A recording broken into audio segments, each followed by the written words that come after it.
أعوذ بالله من الشيطان الرجيم أعوذ بالله من الشيطان الرجيم بسم الله الرحمن الرحيم الحمد لله رب العالمين الرحمن الرحيم مالك يوم الدين إياك نعبد وإياك نستعين اهدنا الصراط المستقيم صراط الذين أنعمت عليهم غير المغضوب عليهم ولا الضالين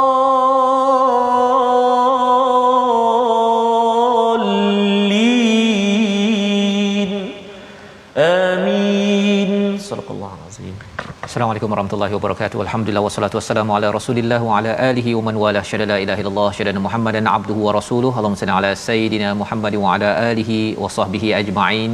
Amma ba'du. Apa khabar tuan-tuan dan puan yang dirahmati Allah sekalian? Kita bertemu dalam My Quran Time baca faham amal pada hari ini dalam sesi ulang kaji kita sebanyak 6 halaman pada halaman 306 hingga 311. Alhamdulillah pada hari ini kita bersama Al-Fadil Ustaz Tarmizi Abdul Rahman. Apa khabar Ustaz? Alhamdulillah Ustaz Fazrul, long time no see ya. Long time, masya-Allah ya. Dan kita hari ini Ustaz, Ustaz, menarik kerana kita akan bersama dengan tokoh ya yang kita akan bersama diskusi. Betul. Mengulang kaji 6 halaman yang indah daripada surah Maryam ini, iaitu Al-Fadil Ustaz Sya'ari Abdul Rahman. Apa khabar Ustaz? Sihat Ustaz Fazrul, Ustaz Tarmizi, barakallah fikum. Alhamdulillah ya. Selamat datang ke My Quran Time dan terima kasih sekali lagi sudi bersama untuk berkongsi. Kali ini Ustaz dalam surah Maryam yang penuh dengan babak-babak yang mendebarkan ya, untuk mengenali kepada tokoh wanita, satu-satunya nama wanita yang diangkat di dalam Al-Quran secara khusus. Dan hari ini kita nak melihat kepada bagaimana babak ketika Sayyidatina Maryam ya, kepada ibu kepada Nabi Isa ini, sebelum lahirnya Nabi Isa, prosesnya itu yang kita nak ambil pelajaran bersama, terutama bila merujuk kepada ayat yang ke-23, 24. Mungkin nanti Ustaz boleh ceritakan sikitlah ya, apa nasihat kaitannya dengan ibu-ibu, dengan wanita-wanita yang pada hari ini mengikuti My Quran Time pada hari ini. Jadi kita mulakan Ustaz Tarmizi ya, bacaan daripada ayat yang ke-24, salah satu daripada ayat yang bercerita tentang seruan tentang Nabi Maryam, tentang Maryam ini sendiri ya, daripada Jibril, dan pelajaran yang boleh kita ambil. Ayat 24 bersama tuan-tuan yang berada di online dan di TV. Silakan. Terima kasih kepada Ustaz Fazrul. Bismillahirrahmanirrahim. Assalamualaikum warahmatullahi wabarakatuh. Alhamdulillah wassalatu wassalamu ala Rasulillah wa ala alihi washabihi man wala wa ba'd. Terima kasih juga kita nak ucap saya sekali lagi pada Al-Fadhil Ustaz Sya'ari Abdul Rahman.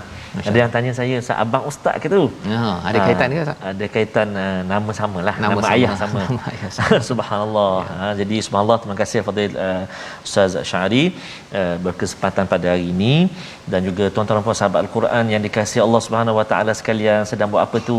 Allahu Akbar. Terima kasih kerana terus bersama meluangkan masa bersama dengan Al-Quran. Dan hari ini kita nak mulakan bacaan kita di halaman yang ke-306, ayat yang ke-24. Betul Ustaz. Okey, sahabat-sahabat Al-Quran semuanya, tuan-tuan dan puan, jom kita baca sama-sama ayat yang ke-24. A'udzu billahi minasyaitonir rajim.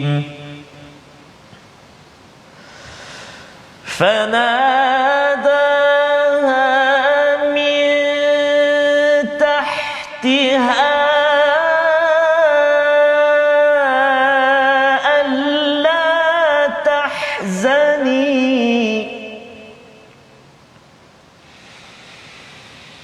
ألا تحزني قد جعل ربك تحتك سريا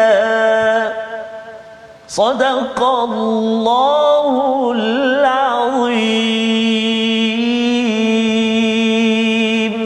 Astagfirullahalazim, ayat 24, maka dia Jibril berseru kepadanya daripada tempat yang rendah, janganlah engkau bersedih hati, sesungguhnya Tuhanmu telah menjadikan anak sungai di bawahmu.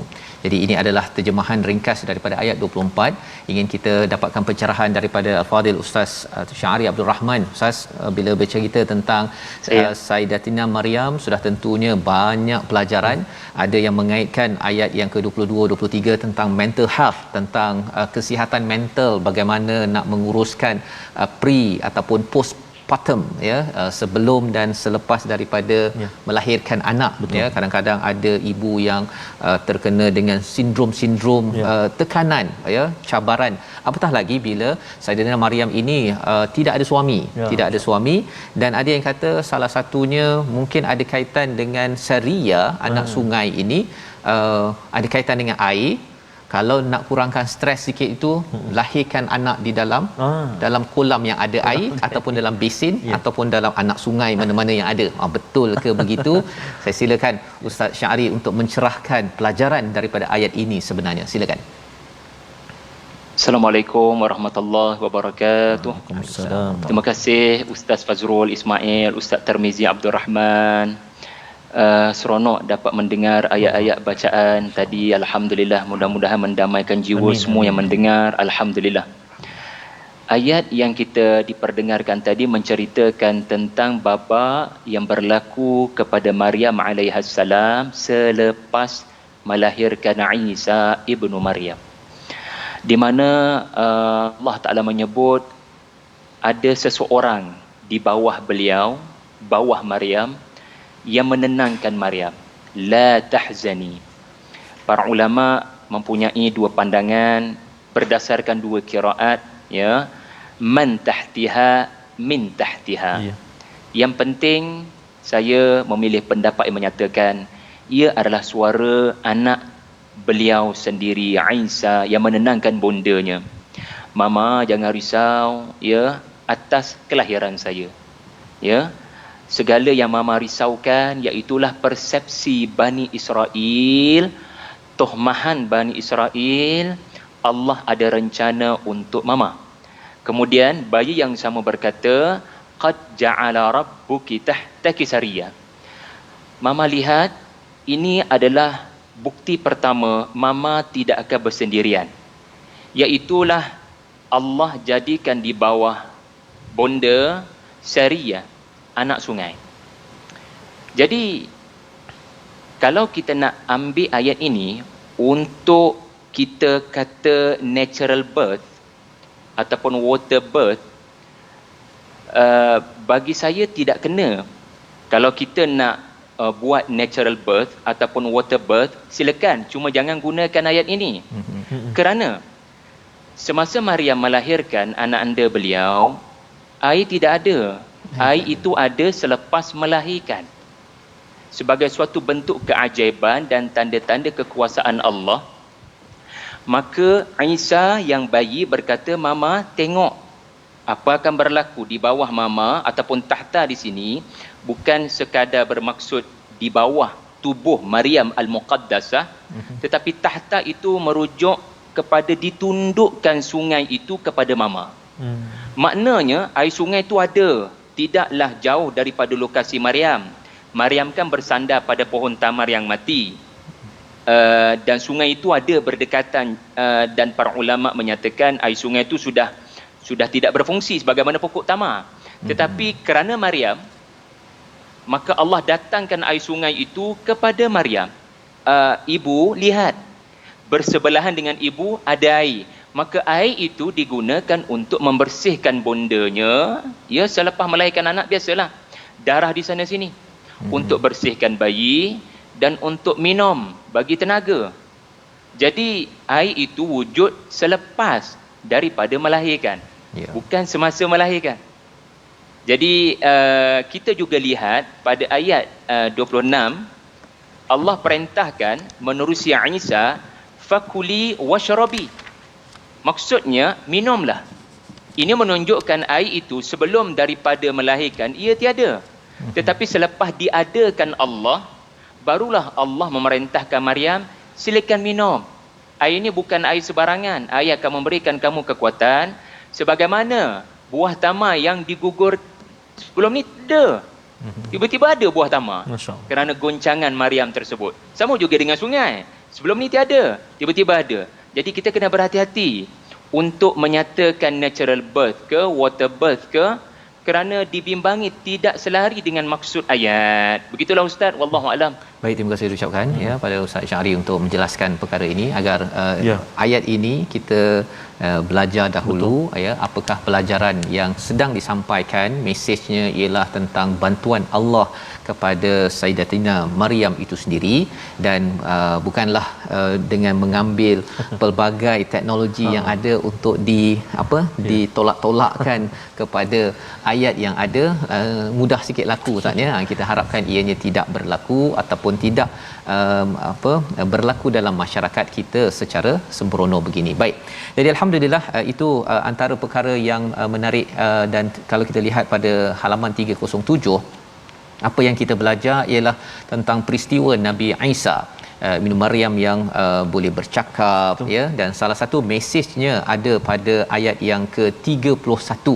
Ya, bagi tuan-tuan yang ada Quran mushaf di depan, buka muka surat 307. Ayat 31 itu yang kita nak baca bersama. Ya. Selain daripada Nabi Isa menyatakan pada ayat 30, qala inni abdullah, sesungguhnya aku ini adalah hamba Allah. Mesej pertama, ya, mesej pertama disebut oleh seorang baby, ya, Nabi Isa alaihi salam. Tetapi disambung dengan ayat 31. Kita baca ayat 31 ini, kita ingin memahami bagaimana mubarak, salah, zakah, hayya ini menjadi mesej penting untuk kita ambil serius pada waktu ini insya-Allah. Silakan Ustaz. Baik. Terima kasih Fadil Ustaz Fazrul. Sahabat-sahabat Al-Quran, tuan-tuan dan puan-puan muslimin dan muslimat rahimakumullah. Alhamdulillah sahabat-sahabat kita ramai sekali di ruangan Facebook sekarang ni Ustaz bergabung dengan kita. Terus sabarkan, kongsikan pengajian ulang kaji kita pada tengah hari ini, dan pastinya istimewa bersama dengan Al-Fadhil Ustaz Syahri Abdul Rahman yang selalu berkongsi ilmu di TV Al-Hijrah ini. Ada sahabat kita berkongsi, antaranya Puan Zahratul Firdausi. Selalunya kita berpagi-pagi dengan Ustaz Syahri. Kali ini di tengah hari, tengah hari ya. Di tengah hari, subhanallah. Bukratan wa asyiyah. Bukratan wa asyiyah, alhamdulillah. Allah akbar. Okey. Jadi insya-Allah kita nak baca seterusnya, tuan-tuan dan puan-puan sahabat Al-Quran. Kita baca sekarang ayat yang ke 31. Baik. Jom sama-sama. A'udzubillahi minasyaitonirrajim. وجعلني مباركا أينما كنت وأوصاني بالصلاة والزكاة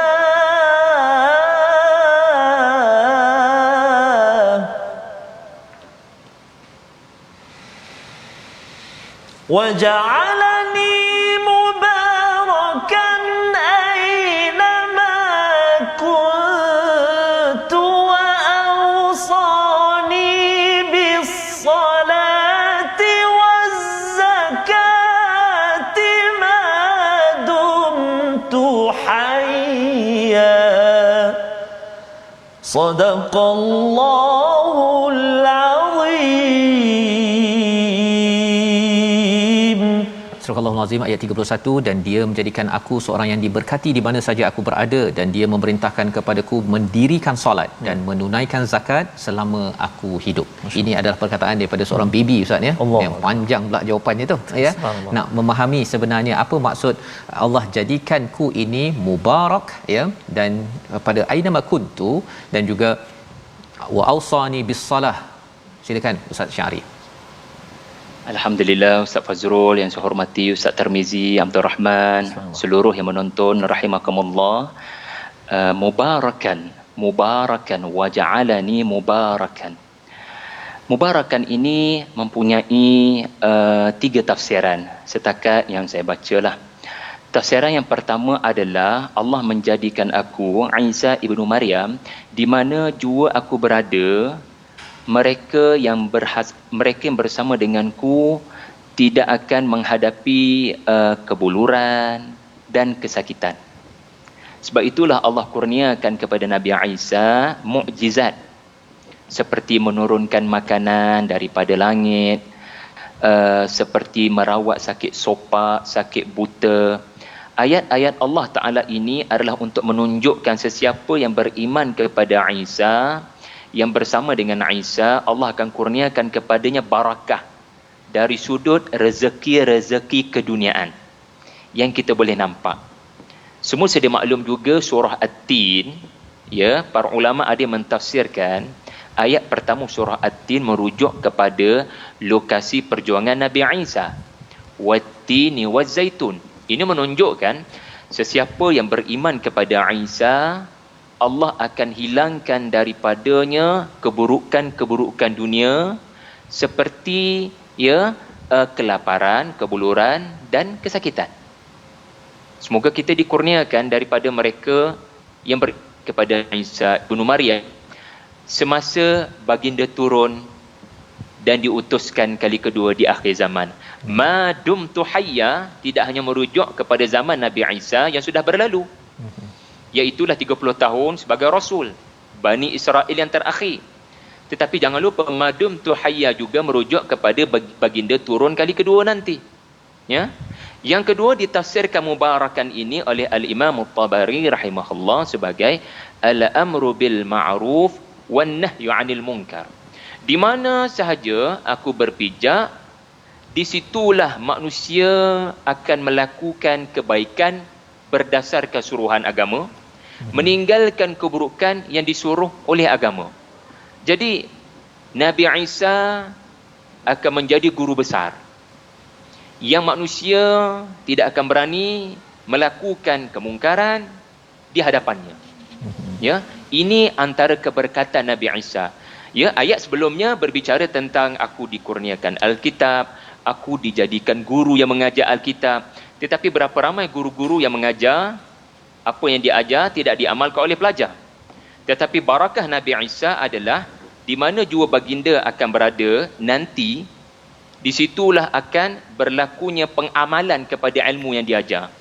Masyarakat, manusia tidak berani untuk melakukan hal-hal dosa di hadapan Nabi Isa ibnu Maryam. Dan akhir sekali, dan saya kira pandangan yang ketiga ini juga penting, iaitulah jami'ul ahwali ghaliban muflihan munjiha.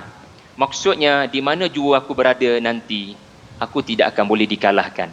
Lihat pada zaman Bani Israel bila mereka mengepung Isa untuk membunuh Romawi, nak bunuh Nabi Isa ibnu Maryam, Allah angkat baginda naik ke langit. Allah tidak biarkan rasulnya terbunuh.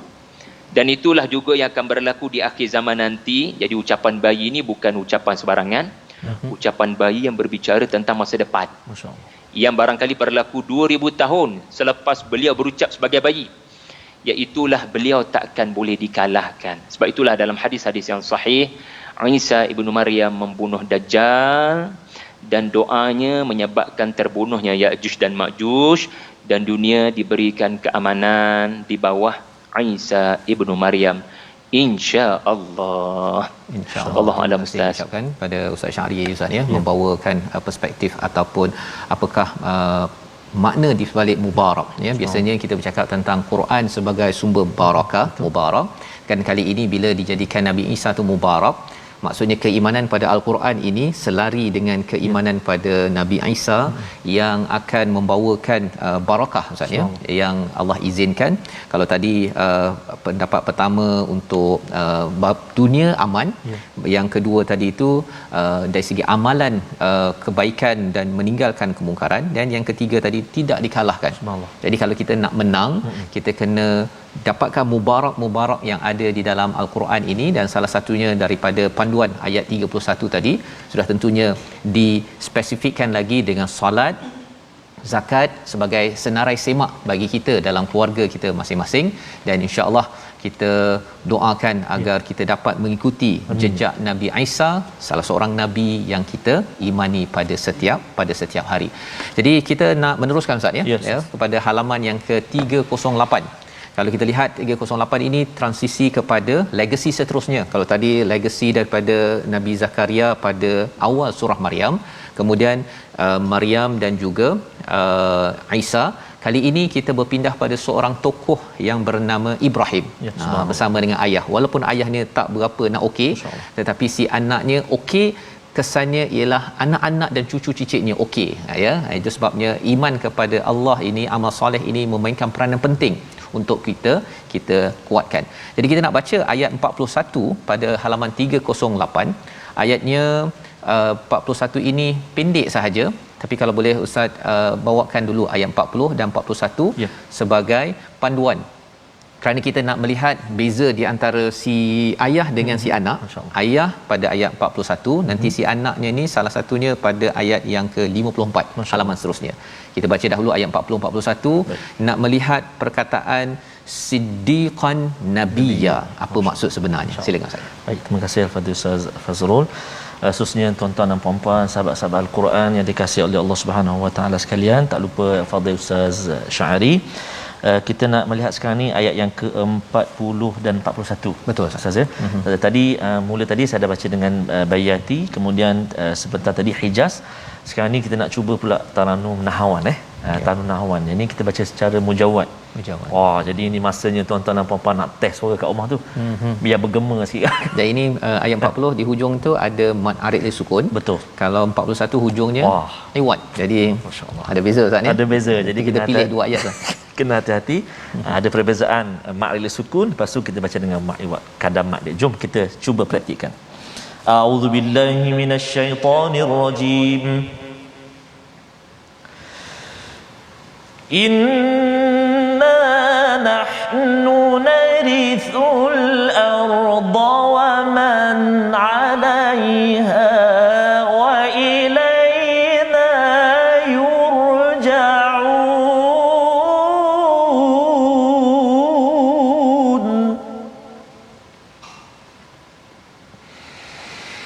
Wadhkur fil kitabi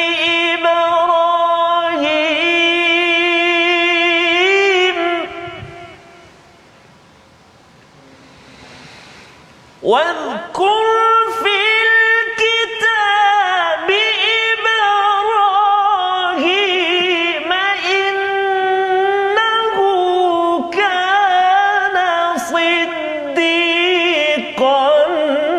نبيا صدق الله العظيم. Astagfirullahalazim. Kita telah bacaan ayat 40 dan 41 tentang legacy, tentang sesuatu yang amat berharga, peristiwa Nabi Ibrahim, siddiqan nabiyya. Tetapi pada ayat 54 berkaitan dengan anak Nabi Ibrahim, Ismail, bercakap tentang sadiq. Maksudnya ada siddiq dan sadiq. Tuan-tuan perhatikan dahulu, kita berehat sebentar, kita kembali semula apa rahsianya sebentar lagi. My Quran Time, baca faham amal insya-Allah.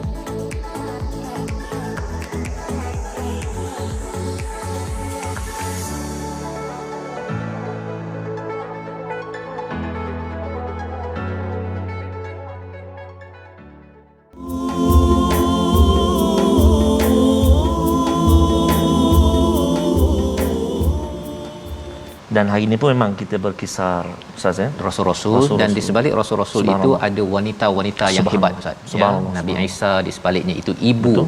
Yang membesarkannya sendirianlah. Ini wakil pada ibu tunggal. Allah. Ya, ibu tunggal mungkin ada yang mengikuti My Quran Time mungkin mencabar kehidupan, tetapi Maryamlah sebagai contoh teladan. Selain daripada kalau nama Nabi Musa, ada maknya, ada kakaknya. Betul. Ya, Nabi Muhammad sudah tentunya ada isterinya, ada ibu yang sudah pun pergi awal Ustaz ya, wafat di Abwa itu sebagai satu panduan kepada kita lah, ya, kepada kita semua insya-Allah, ya. Yes, Fazrul bersebut pasal ibu dan Sayyidatina Maryam yang melahirkan. Kita nak ucapkan sana hilwah, Ustaz. Oh, masya-Allah. Sana hilwah kita hari ini kepada orang penting, ya? sahabat kita, sahabat orang penting dalam My Quran Time yang setia dengan masanya. Betul. Allah jaga saya, pastikan saya berhenti on time. Betul. Jangan terlebih masa, kalau kurang masa. Betul, Ustaz. Masa doa tu dia cakap dah macam ni kita nak ucap sana hilwah kepada sahabat kita, saudara Muhammad Zul Akmal Muhammad Safizal. Di mana dia sekarang berada? Dia tak depan kaca TV biasanya. Ya. Tetapi penting, ya. Ni ada dekat depan kita ni. Subhanallah. Terima kasih banyak Sana Hilwah Akmal.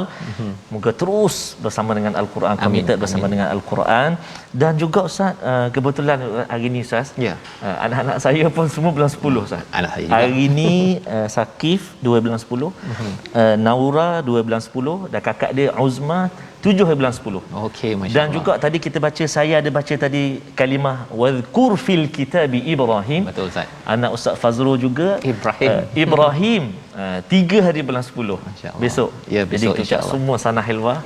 Semua sekali mudah-mudahan Allah SWT terus jadikan anak-anak kita anak-anak yang soleh dan solehah. Amin ya rabbal alamin. Semoga terus mengambil pelajaran Ustaz, ya, daripada tokoh-tokoh yang lahir dibantu ataupun ditatang, dijaga oleh ibu-ibu yang bersungguh. Kita doakan kepada ibu-ibu yang terus mengambil Sayyidatina Maryam ini sebagai contoh teladan, kerana sebagai satu contoh meneruskan legasi kebaikan.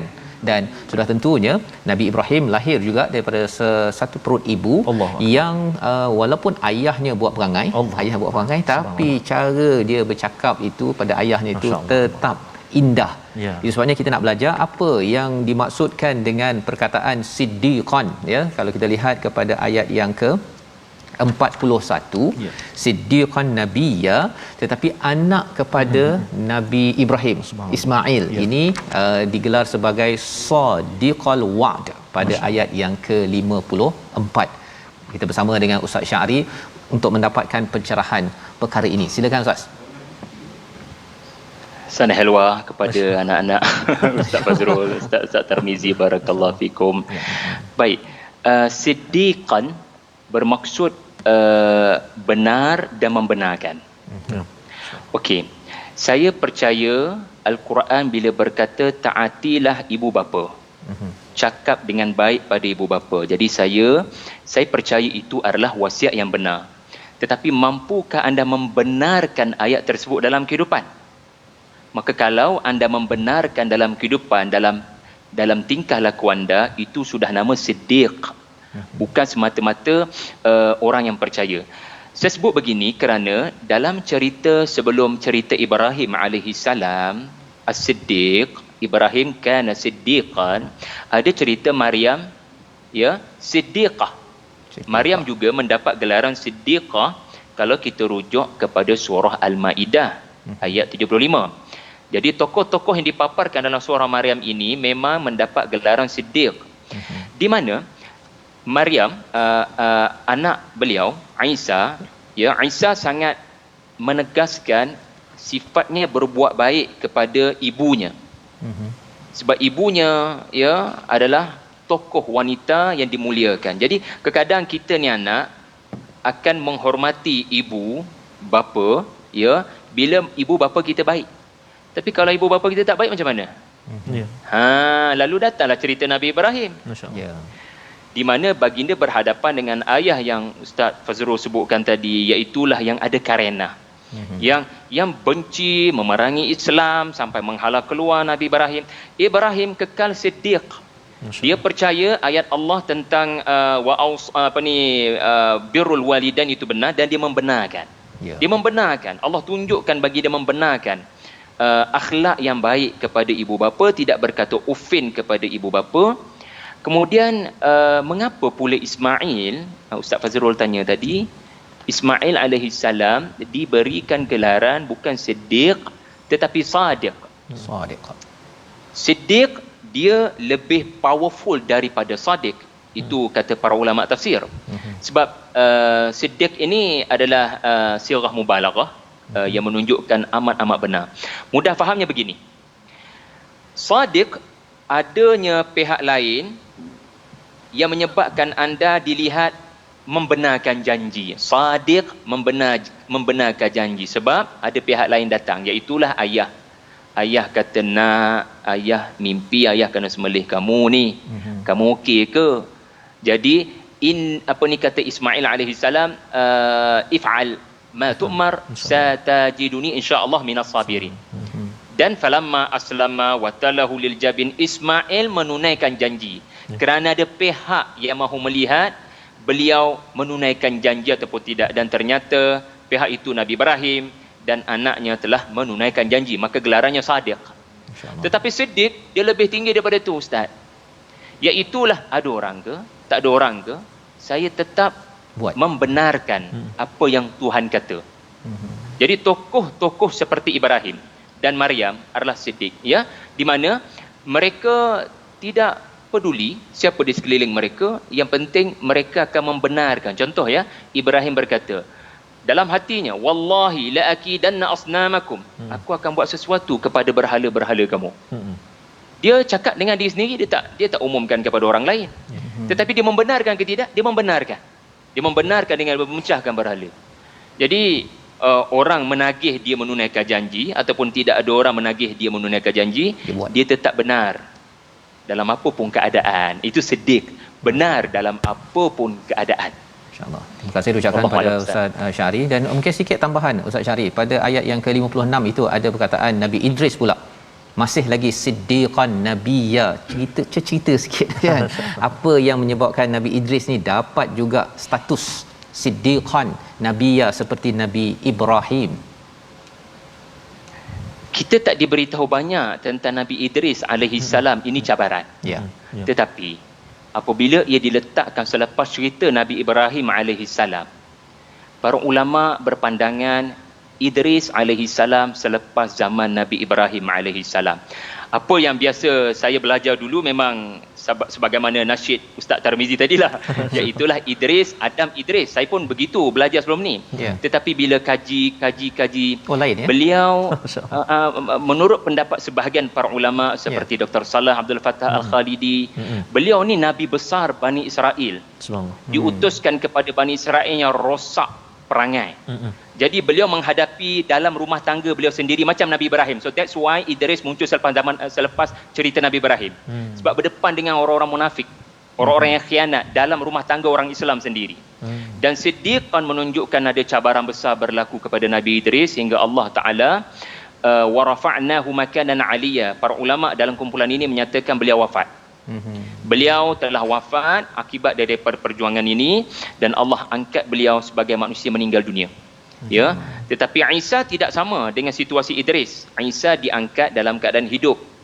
Wallahu a'lam ustaz, itu kajian tafsir para ulama kita. Siddiqan sama dengan Ibrahim menunjukkan cabaran dan tentangan dihadapi dari dalam selimut orang Islam sendiri ataupun Bani Israel. Sama macam Ibrahim dengan ayahnya sendiri. Masya-Allah. Wallahu a'lam. Tapi dia tetap teguh juga, ya, membenarkan, jujur, terus respon kepada seruan daripada Allah Subhanahu Wa Taala. Itu yang kita belajar, Ustaz, ya, untuk sama-sama kita bina di dalam diri kita, dalam masyarakat kita. Sebenarnya biasanya orang cakap jujur itu ialah cakap jujurlah, kan. Tapi jujur ini apabila kita menyahut terus seruan daripada Allah, apa sahaja bila Allahu Akbar itu kita benarkan. Perlu kita infak, kita benarkan dengan kita melaksanakan. Bukan kata betul tu kena senyap lepas tu sambung balik, ya, main ke ataupun buat kerja, tidak membenarkan dengan perbuatan kita. Baik, jadi dengan kita membenarkan segala apa seruan daripada Allah, Allah beritahu ganjarannya adalah ke syurga, Ustaz, ya. Betul. Pada halaman 309 kita nak baca salah satu peristiwanya ini, menarik pada ayat yang ke-20 ataupun 62, tidak dengar sesuatu yang la'un, yang sia-sia, dan ada perkataan bukratan wa asyia. Kita baca dahulu dan kita akan dengarkan pencerahan daripada Ustaz Syahri sebentar lagi. Silakan Ustaz. Baik, terima kasih Al-Fadhil Ustaz Fazrul, Al-Fadhil Ustaz Syahri Abdul Rahman, ibu ayah, tuan-tuan dan puan-puan, sahabat-sahabat Al-Quran, penonton yang dikasihi Allah SWT sekalian di kaca TV dan juga di sahabat-sahabat di ruangan Facebook sekarang ini. Jom kita nak meneruskan bacaan kita. Kita nak terus baca ayat yang ke-62 Jadi saya kira ayat yang ke-62 ini menceritakan satu suasana Ustaz ya, dekat mana di syurga, subhanallah. Pasti di syurga ini subhanallah tempat yang menarik, sangat-sangat menarik, dan kita nak baca dengan bacaan murattal ataupun kita nak baca dengan mujawwad jiharkah, sesuai dengan bentuk ayat itu insya-Allah. A'udzubillahi minasyaitonirrajim. لا يسمعون فيها لغوا إلا سلاما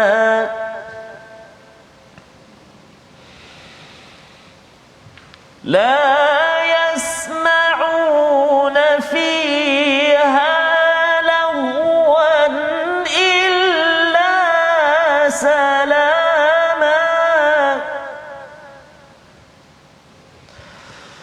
ولهم رزقهم فيها بكرة وعشيا صدق الله العظيم. Surah Al-Azim ayat 62, di dalamnya mereka tidak mendengar perkataan yang tidak berguna kecuali ucapan salam, dan di dalamnya bagi mereka ada rezeki pagi dan petang. Ya, ada dua perkara lah Ustaz ya. Tidak dengar perkara yang la'un ini, maksudnya di dunia ini la'un ini tak semestinya dia cakap perkara mencarut je. Betul. Katakan orang baca Quran pun dia tidak menghormati pada orang baca Quran, itu digelar sebagai la'un, sia-sia. Tetapi tidak berlaku di akhirat nanti kecuali yang baik-baik sahaja, yang mengikut kepada standard Allah Subhanahu Wa Taala, dan juga walahum rizquhum, pada mereka itu ada rezeki bukratan wa ashiya, ya, pada waktu pagi dan waktu petang. Ustaz ya. Jadi kita nak dapatkan pencerahan daripada Ustaz Syahri, pagi dan petang ni biasanya pasal zikir, pasal solat tu biasalah kita dengar kan. Tapi kalau dapat rezeki pagi dan petang, malam macam mana pula nanti di syurga nanti, ataupun apa maksud bukratan wa ashiya dalam ayat 62 ini Ustaz Syahri? Subhanallah. Terima kasih Ustaz Fazrul, Ustaz Tirmizi. Alhamdulillah. Bukrah ini bermaksud keadaan waktu di antara terbit matahari sehinggalah kepada matahari meninggi. Ya, manakala Asyiyya adalah waktu di mana matahari sudah hampir terbenam hinggalah kepada waktu malam.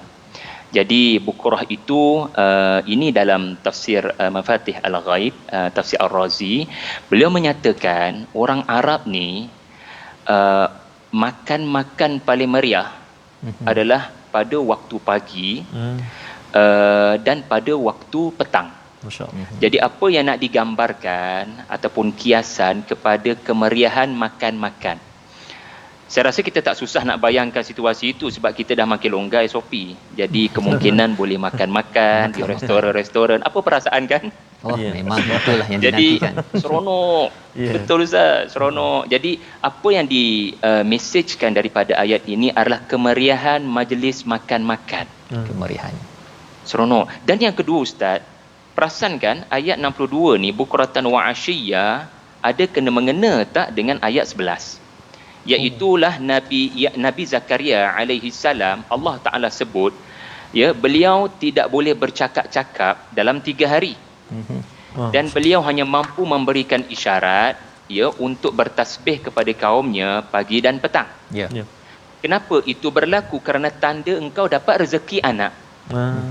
Kalau kau tak boleh bercakap, ya, dalam 3 hari pertama, ya, dan memang baginda tak boleh bercakap. 3 hari itulah tanda isterimu mengandung, ya, isterimu akan mengandung, iaitulah ya. Jadi bayangkan perasaan anda bila isteri anda mengandung sedangkan anda sudah berpuluh tahun, berbelas tahun menunggu anak. Perasaan itulah yang digambarkan pada ayat 62, ahli syurga. Allah maj'alna minhum. Amin. Wallahu a'lam. Amin.